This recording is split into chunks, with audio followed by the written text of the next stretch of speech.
keep running through my head as I walk this road with nothing ahead. The sun beams down on my face as I walk this road that leads to amazing grace.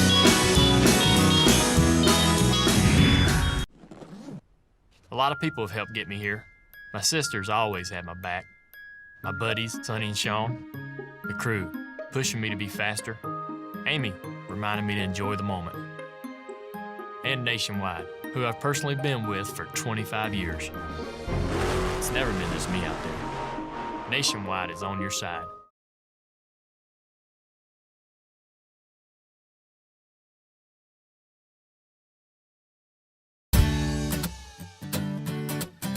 Award-winning, quality, experience.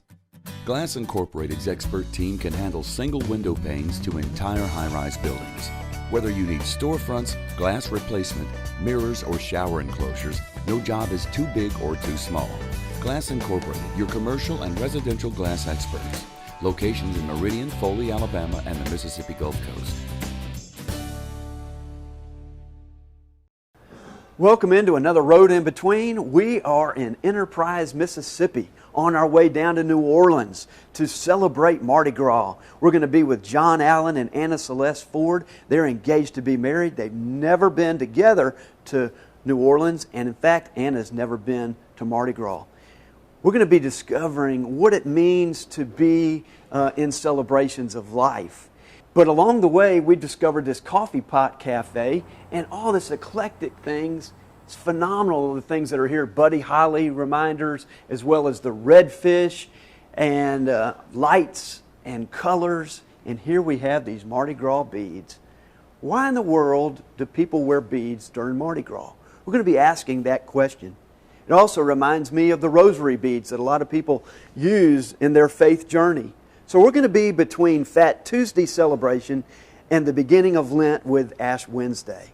That's exactly where we find ourselves, and the celebration and the dance of life, as well as the time to reflect, to remember what life really is all about. And God is in both of those. We're going to be sharing these stories with you, as well as some mission surprises along the way, right here on the Road in Between.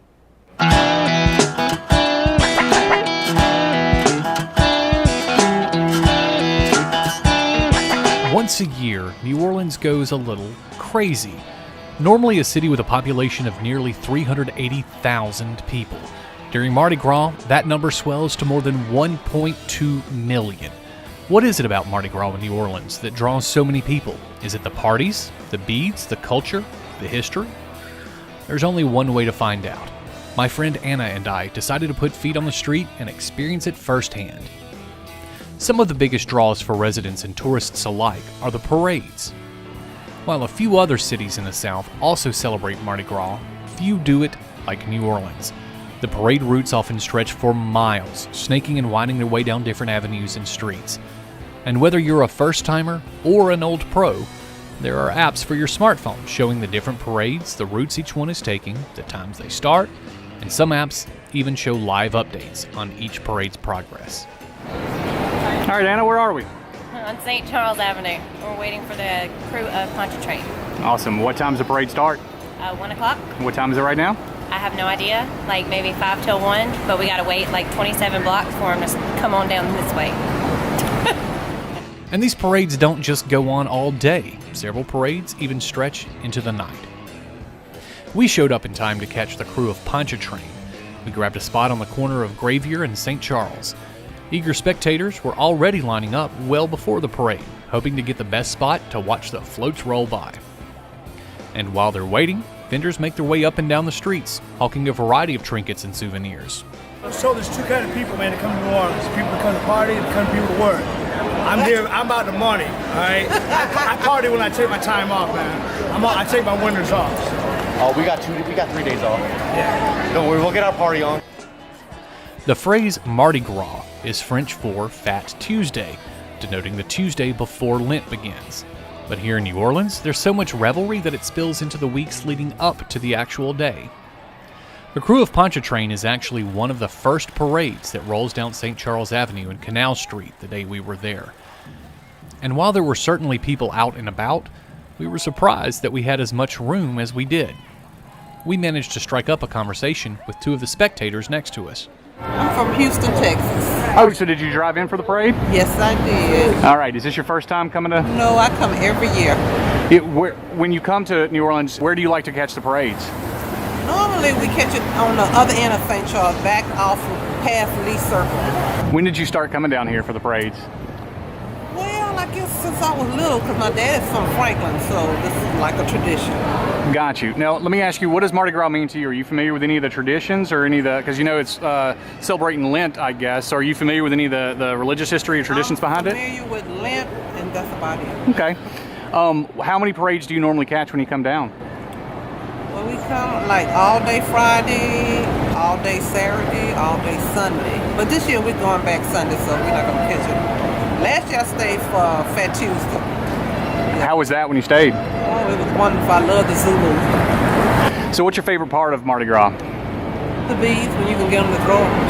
Do you take the beads back to your family or anything? I have so many beads. Sometimes I decorate with them. When I have a party, I always do Mardi Gras parties at home or birthday parties. I use them in my classroom. I used to use them in my classroom.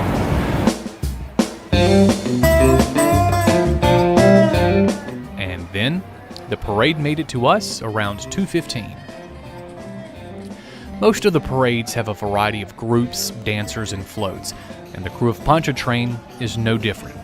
And with the appearance of the floats come the beads.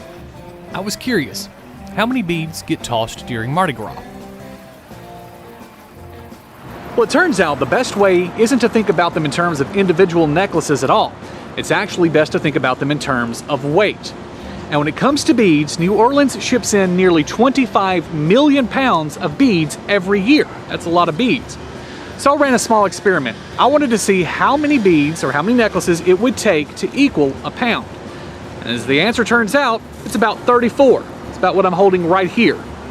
So a little bit of math later, and it turns out that parade participants in New Orleans toss about 850 million beads every year, give or take a few.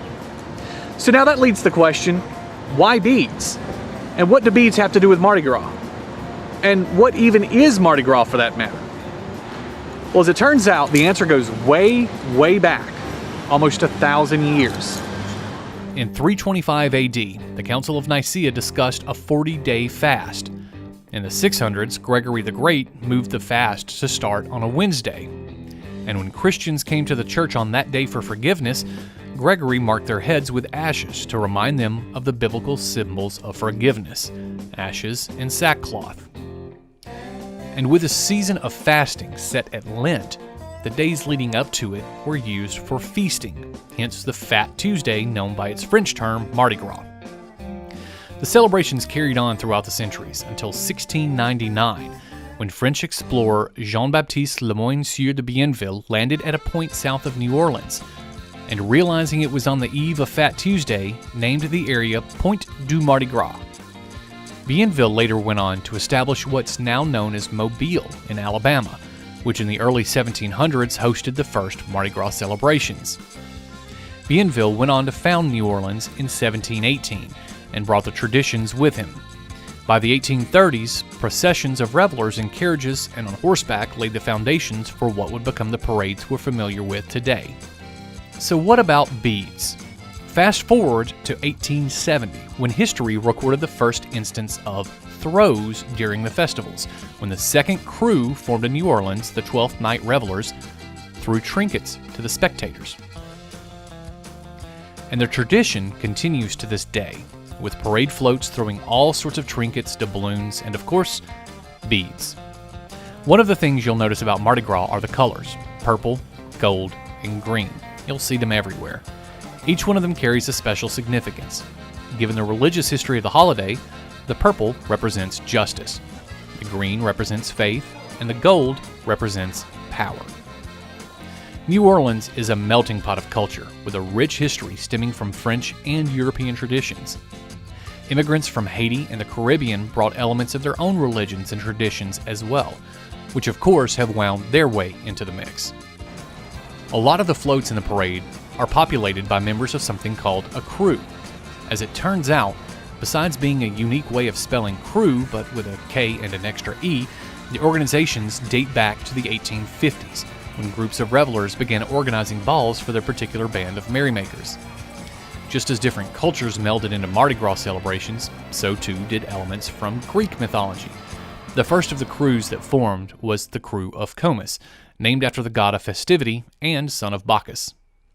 Perhaps fittingly, given the reputation of some of the antics deeper in the French Quarter, Comus was often depicted as a very drunken young man. Other crews followed suit. The crew of Hermes is named after the Greek messenger to the gods and the god of commerce, or the crew of Iris, named after the goddess of rainbows. One of the better-known crews is named after Bacchus, the god of wine. As the day turned into night, we caught a parade that ended up stretching on for miles and miles. It was the crew of Chewbacca's, a sci-fi parade complete with dazzling lights, gadgets, and a group of more than 100 dancing Princess Leias. All right, where are we? We are about to watch the crew of Chewbacca's. All right, tell me about it. Apparently it is all sci-fi related. I hear they're going to have like a 12-foot Wookiee, so it's kind of exciting. Who's your favorite Star Wars character? Leia, of course.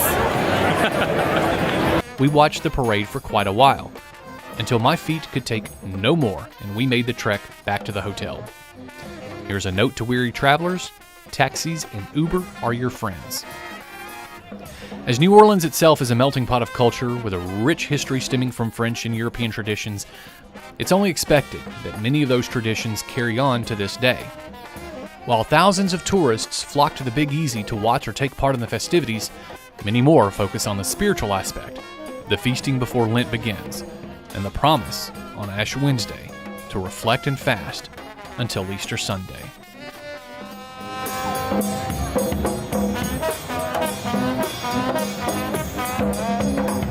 On top of going to see the parades, we wound our way around some other areas of New Orleans, even though we were sticking pretty close to the hotel. Anna mentioned that she had never been to Café du Monde, so we figured that would be a perfect way to kick off the day. As with most days, especially on the weekends, there was a line, but it was moving fast, and before long, we were up next. Café du Monde is bubbling with activity. Servers whisk around, clearing tables and dropping off orders. We scoped out a table and claimed it as our own. We sat down, and a server whisked by to finish clearing the table. Of course, we ordered beignets and café au lait. During the weekends and whenever tourist traffic is heavy, you'll find street musicians plying their trade and filling the air with all sorts of music. Today was no exception.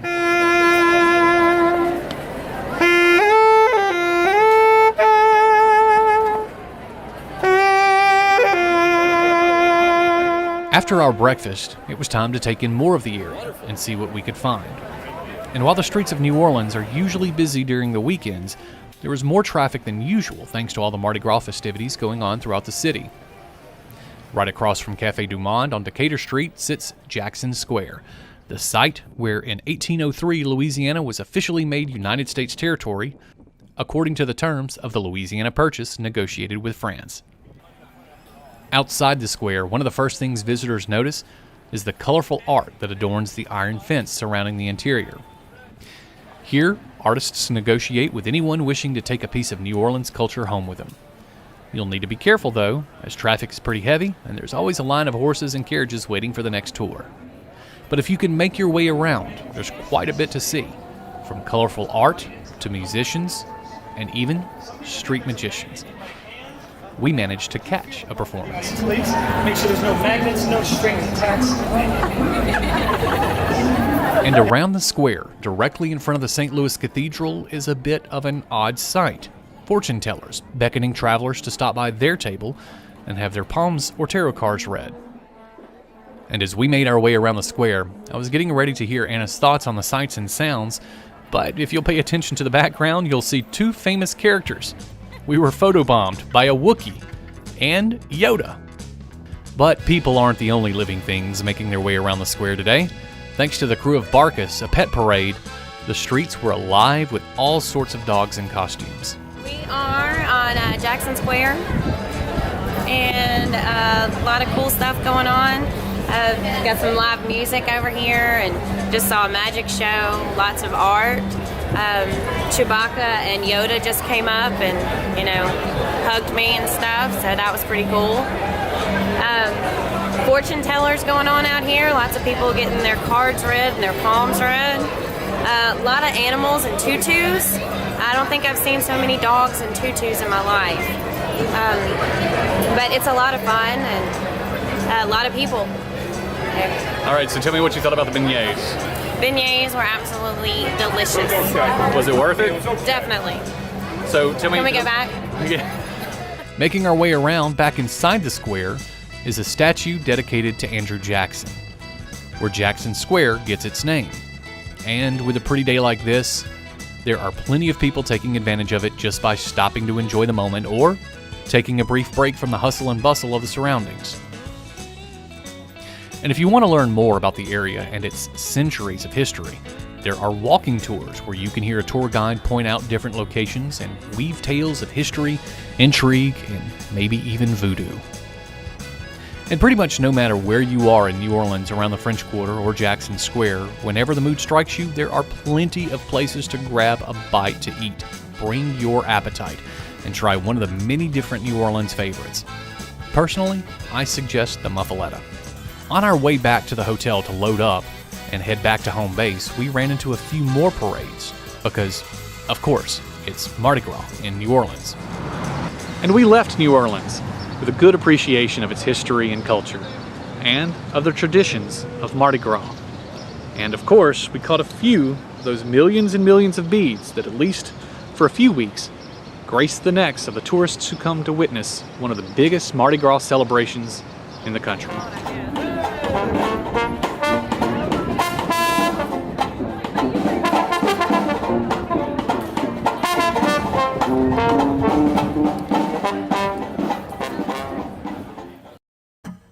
Mardi Gras, New Orleans, Louisiana. What a great time we've had today, but you know what I find myself experiencing is I need to get back to what life is really all about, and so we came back through Enterprise and we found a gem of a church. It's St. Mary's Episcopal Church, built in the 1800s. You know, it's along the parade route that I felt like I was just surrounded by so many people and I felt a little bit lost. And I needed to be found again, so it's good to come back to Enterprise and to find this church and to discover what it means to be found in a world that's populated by so many people. Does God really care? Does God know us individually? Does God call us by name? And when I come into this church, I sense that. I sense that it's a personal relationship with the living God, and He cares about each of us. So let's go inside and discover some of the history and the people that makes this place so very special.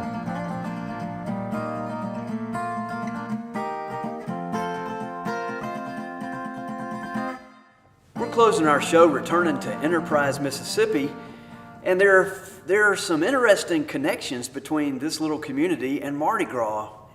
And we have come and discovered St. Mary's Episcopal Church, and I'm here with Lawrence Buckley.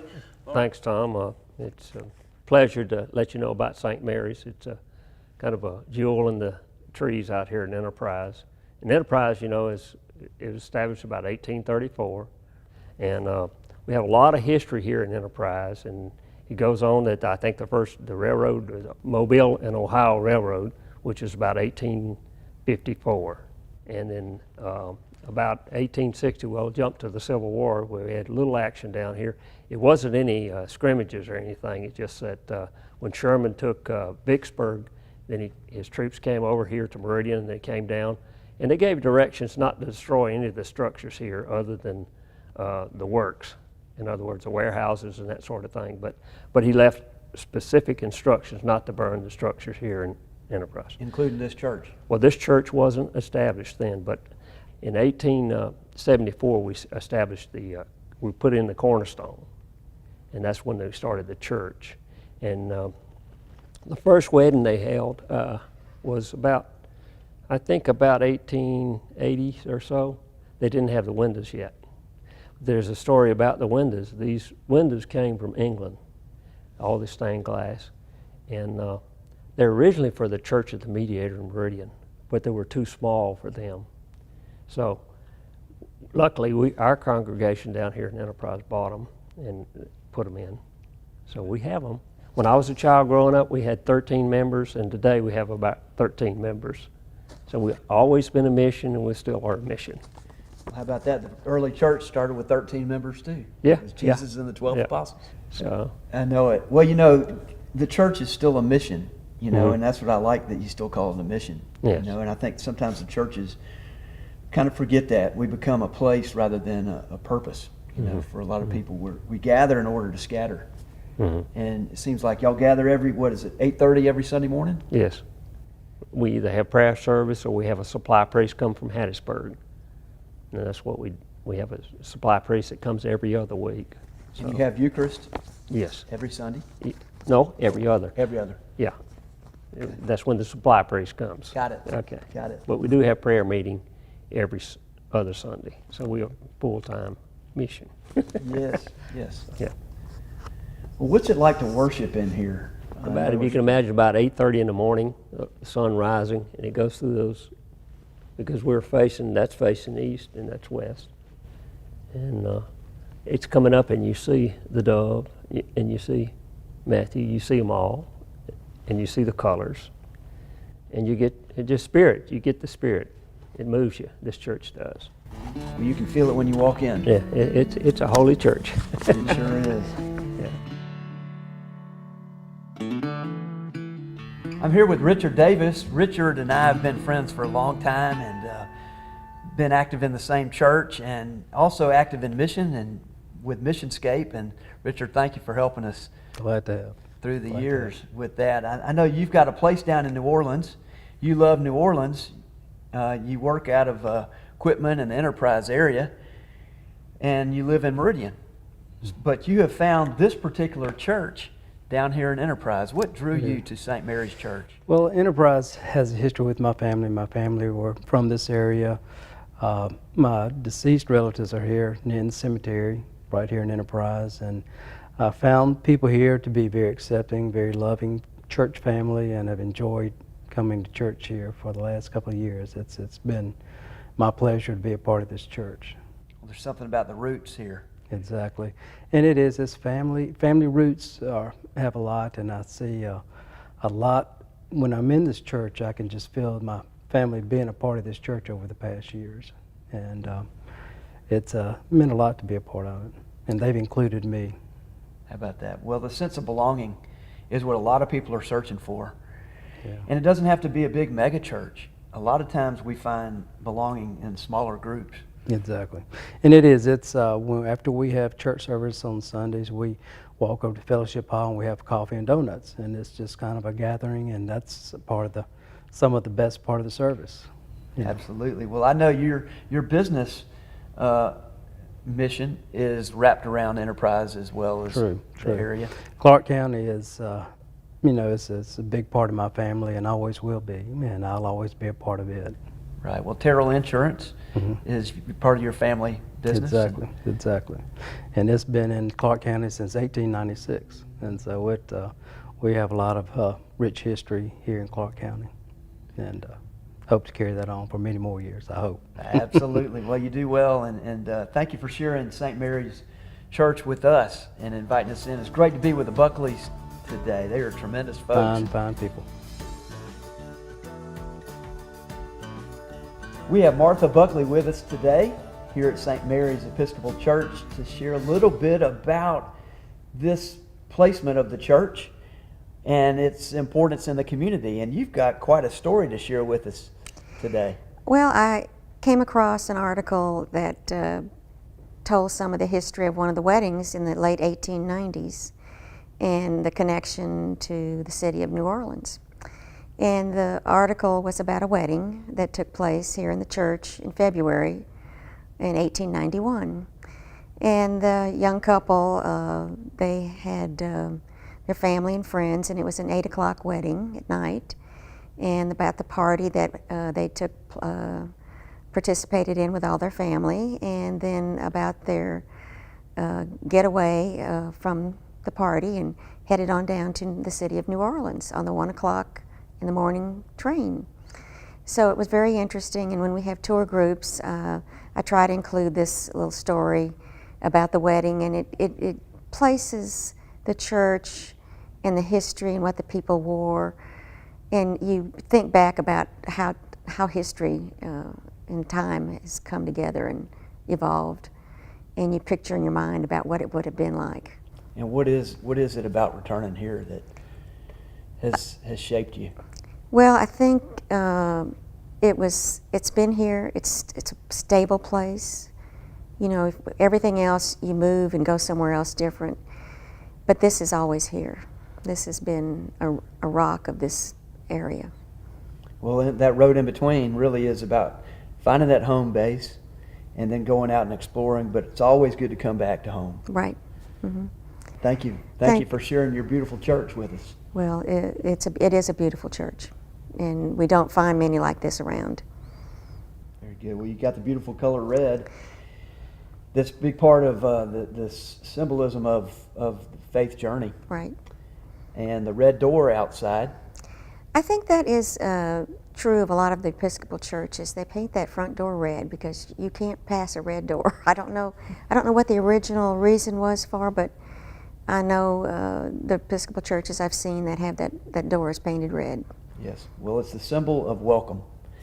And you're reminded of the Passover and the painting of the lintels and the doorposts with the hyssop plant.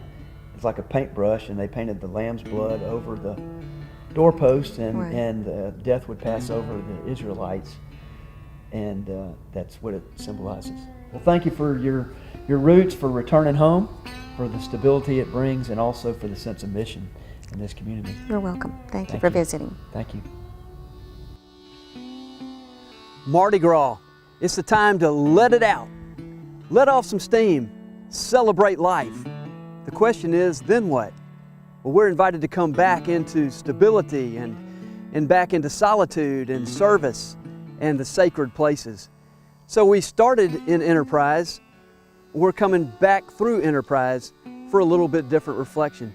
God wants us to enjoy both. He gives us the fruit of the vine of the Bacchus parades, but He also gives us the communion wine of the church. I've got here water, and it's the only thing that will quench thirst. Jesus says, I am the living water, and I will give you that which this world does not give. God is in both places. God is on Bourbon Street, and God is in the small town roads like Enterprise, Mississippi. So wherever you go, God is with you. God has a purpose in your being there, and He's given His Spirit and His life to you. Thank you for being with us on The Road in Between. We look forward to sharing another story with you next time. The Road in Between is made possible thanks to these sponsors: John O'Neill Johnson Motor Companies, Glass Incorporated, CRM Companies, Archer Architecture, Benchwarmer Grill, Benefits Management Group, Bright FX, Construction Services Incorporated, Cooper Concrete, Harvest Grill, Marcello Cranes, Mitchell Signs and Imprints, Modern Outfitters, Mississippi Beverage and Water, Nationwide Insurance with Richard Davis, Woodstock Furniture.